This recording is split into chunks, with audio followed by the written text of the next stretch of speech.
सम्मानित साथियों, सबसे पहले आप सभी को अनुपम गौतम का सादर क्रांतिकारी जय भीम। सम्मानित साथियों, बताना चाहता हूं कि जब जब पृथ्वी पर एक मानव ने दूसरे मानव के खिलाफ अन्याय, अत्याचार, जोर जुल्म कहर बरपाया, तो उस अन्याय, अत्याचार, जोर जुल्म के खिलाफ किसी न किसी ऐसे महापुरुष ने अवतार लिया। प्रकृति ने किसी न किसी ऐसे महापुरुष को भेजा जिसने, सम्मानित साथियों, कहर बरपाने वाले मानव के खिलाफ आंदोलन चलाकर हमें समाज की मुख्य धारा से जोड़कर समान जिंदगी जीने का अधिकार दिया। सम्मानित साथियों, आपको विदित हो, आपको मालूम होगा कि जब हमारे देश में अन्याय, अत्याचार, जोर जुल्म, छुआछूत, ऊंच नीच इतनी चरम पर पहुंच गई थी कि एक मानव को दूसरे मानव द्वारा नीच समझा जाता था।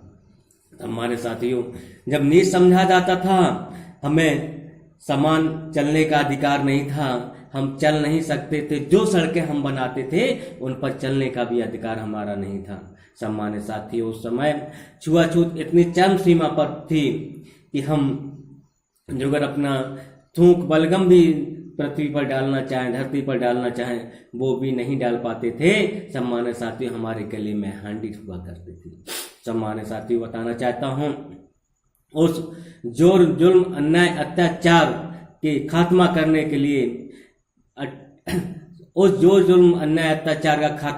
के लिए सम्मानित साथियों, प्रकृति ने 14 अप्रैल 1891 में इंदौर जिले के मऊ छावनी में बाबा साहब डॉक्टर भीमराव अंबेडकर का जन्म हुआ।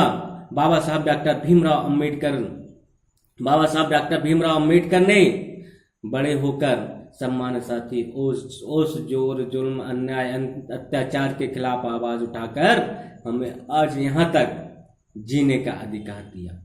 जो हमारे गले में हंडी हुआ करती थी, सम्मानित साथियों, बाबा साहब ने हमारे गले में टाई बांधवाने का काम किया। ये बाबा साहब की देन है। सम्मानित साथियों, इतिहास गवाह है, इतिहास से हमें सीख लेनी चाहिए, हम सीख नहीं लेते हैं। सम्मानित साथियों, जो समाज इतिहास से सीख नहीं लेता है वो समाज कभी शासक नहीं बन सकता है। जिस समाज का इतिहास नहीं होता है, सम्मानित साथियों, वो कभी शासक नहीं बन सकता है। हमें इतिहास से सीख लेनी पड़ेगी। सम्मानित साथियों, बताना चाहता हूं, यदि हमने 2014 के चुनाव के बाद, जब बीजेपी की गवर्नमेंट बनी, बीजेपी की सरकार बनी, हमने 2014 के चुनाव के बाद सीख ली होती तो हमारा रोहित वेमुला कांड नहीं हुआ होता। सम्मानित साथियों, रोहित वेमुला कांड से सीख ली होती तो सब बताना चाहता हूं, गुजरात का ऊना कांड नहीं हुआ होता।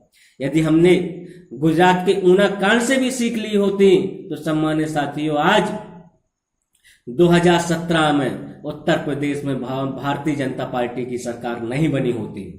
ये आप सीख लेना पड़ेगा आपको और सोचना पड़ेगा। सम्मानित साथियों, यदि 2017 के चुनाव के बाद भी हमने सीख ली होती, सम्मानित साथियों, हमारे बहुजन समाज ने सीख लिया होता, तो 2017 के बाद शब्बीरपुर का जो कांड हुआ, सहारनपुर का जो कांड हुआ, जिसमें हमारी लोकप्रिय नेता बहन कुमारी मायावती जी को राज्यसभा की सदस्यता से इस्तीफा देना पड़े था, वो कांड नहीं हुआ होता। सम्मानित साथियों, राज्यसभा में माननीय बहन कुमारी मायावती जी अपने समाज की जो स्थिति थी उसको रख रही थी, लेकिन सभापति महोदय ने उनको कुमारी कुमारी कह करके बोलने तक नहीं दिया था। सम्मानित साथियों, उसी समय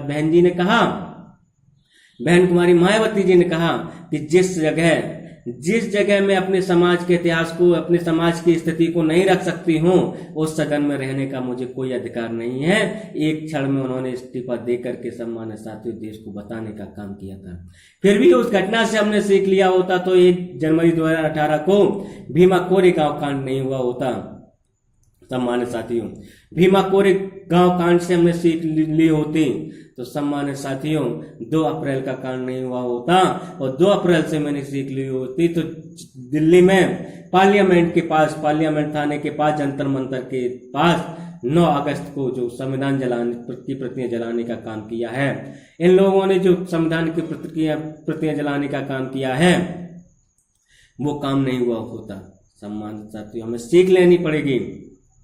इनको बता देना चाहता हूं, इनको बता देना चाहता हूं, गुलामी सल्तनत की हरगिज अब मैं कर नहीं सकता, गुलामी सल्तनत की हरगिज अब मैं कर नहीं सकता, अम्बेडकर मिशन का पहरेदार हूं तुमसे डर नहीं सकता, अम्बेडकर मिशन का पहरेदार हूं तुमसे डर नहीं सकता। जुमले कहने वाले अब जुमलों से पेट भरो तुम, जो शीश कटा दे बहुजन का वो सत्ता में लाया जाए ना, जो शीश कटा दे बहुजन का वो सत्ता में लाया जाए ना। सम्मानित साथियों, अभी आपको मालूम होगा कुछ समय पहले और अब कुछ समय का ही समय बचा हुआ है, आपके पास ज्यादा समय नहीं है। आप समझ जाइए, अपने समाज के हित के लिए, अपने समाज के हित के लिए, अपने आगे आने वाली पीढ़ी के हित के लिए सम्मानित साथियों आपको काम करना है, आपको काम करना है, अपनी सरकार बनानी है। बहुजन समाज की सरकार होगी, आपका देश आपके कब्जे में होगा। सम्मानित साथियों आपको बता रहा हूँ, अभी कुछ समय बाद ये लोग अपनी लंबी लंबी गाड़ियों से अच्छे अच्छे भाषण दे करके आपके पास आएंगे, कहेंगे कि अरे भाई 5 साल तुम कहाँ रहे, जबकि खुद नहीं देखे क्षेत्र में, लेकिन आपसे कहेंगे 5 साल आप कहाँ रहे, अरे आपने कभी मुझे याद भी नहीं किया। अभी कभी फोन कर देते, आपका कोई भी छोटा सा भी काम होता तो आपका वहीं हो जाता। सम्मानित साथियों, ऐसे लोग ही आएंगे आपके पास, कहेंगे आके। लेकिन बताना चाहता हूं, ये बात करेंगे राम की, आप बात करना काम की। इनसे कह देना भैया राम की बात हम बाद में कर लेंगे, हम आपस में बैठ के कर लेंगे, लेकिन काम की बात जो है, काम की बात आप करिए। ये बात करेंगे राम की, आप बात करना काम की। ये बात करेंगे शौचालय की, आप बात करना विद्यालय की। बोल लेना 10-12 हजार का शौचालय तो मैं बनवा लूंगा, लेकिन आप ये बताइए आपने कितने विद्यालय बनाए, कितने, क्योंकि सरकारी स्कूलों में हमारे बहुजन समाज के ही बच्चे पढ़ते हैं, उनमें कितनी अच्छी गुणवत्तापूर्वक शिक्षा आपने दिलाने का काम किया, ये इनसे पूछना। ये बात करेंगे ताज की, आप बात करना आज की। बोलना ताज तो बहुत पहले बन गया था, लेकिन आज आपने क्या किया हमारे समाज के लिए, वो बात बताइए। ये बात करेंगे शमशान की, आप बात करना नारी सम्मान की। इन्होंने एक पद्मावती फिल्म आई थी, पद्मावती फिल्म में एक पद्मावती का जो काल्पनिक रोल हुआ करता था, उस काल्पनिक रोल के चरित्र को बचाने के लिए इन्होंने सम्मानित साथियों सड़कों पर हुजूम लेकर के सम्मानित साथियों बहुत बवाल मचाया था। लेकिन इनको बता देना कि आपने उस काल्पनिक चरित्र को लेकर के तो बहुत हुजूम मचाने का काम किया, लेकिन उस उन्नाव की पद्मावती को बचाने के लिए कौन आएगा, जिसको आपके विधायक द्वारा सम्मानित साथियों बलात्कार किया जाता है, उसको कोई नहीं बचाने के लिए आएगा।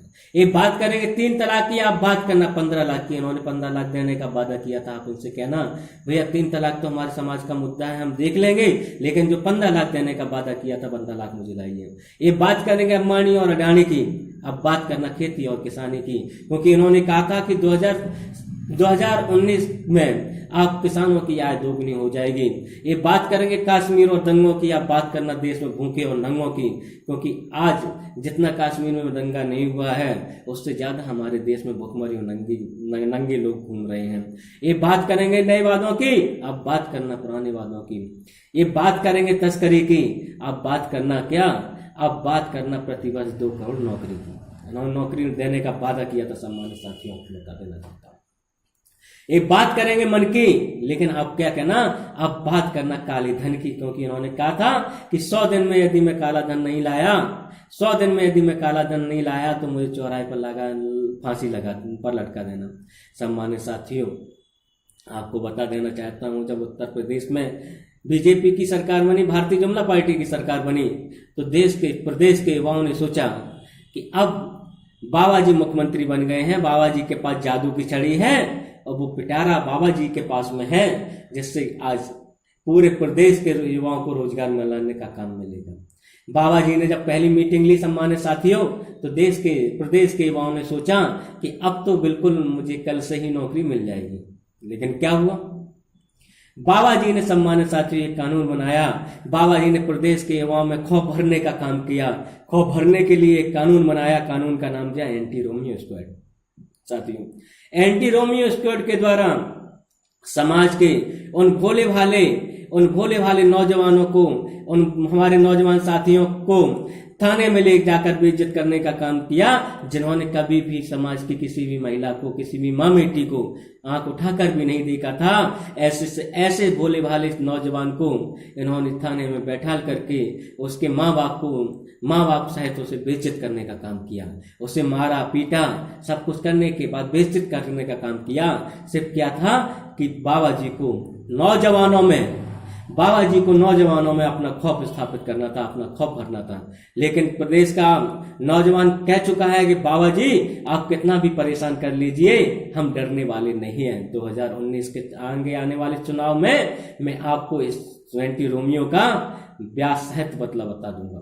सम्मान्य साथियों, आपको बता देना चाहता हूं, यदि इन्होंने एंटी रोमियो की जगह एंटी बेरोजगारी स्क्वाड बनाया होता, एंटी भुखमरी स्क्वाड बनाया होता, सम्मान्य साथियों, तो मैं भी 10, 12, 15 मोटरसाइकिल लेकर के और माथे पर एंटी भुखमरी, एंटी बेरोजगारी स्क्वाड का लेबल लगा करके गांव जाता। यदि गांव में कोई भी सम्मानित साथी पढ़ा लिखा बेरोजगार नौजवान रहता तो उसको जबरदस्ती अपनी मोटरसाइकिल पर बैठाकर संबंधित जिले के डीएम के पास जाता और कहता, माननीय महोदय, जिस जिले के आप डीएम हैं, जिस जिले के आप जिलाधिकारी हैं, इस जिले में इस गांव का एक फला व्यक्ति पढ़ा लिखा है, बेरोजगार है, सम्मानित साथियों, इसे अभी तत्काल में इसी वक्त नौकरी दे दी जाए, क्योंकि यदि ये बेरोजगार रहेगा तो लोग इसे बहला फुसका कर जुआरी बना सकते हैं, शराबी बना सकते हैं, बदमाश बना सकते हैं, आतंकवादी बना सकते हैं, जिससे समाज को, गांव को, प्रदेश को, देश को खतरा हो सकता है।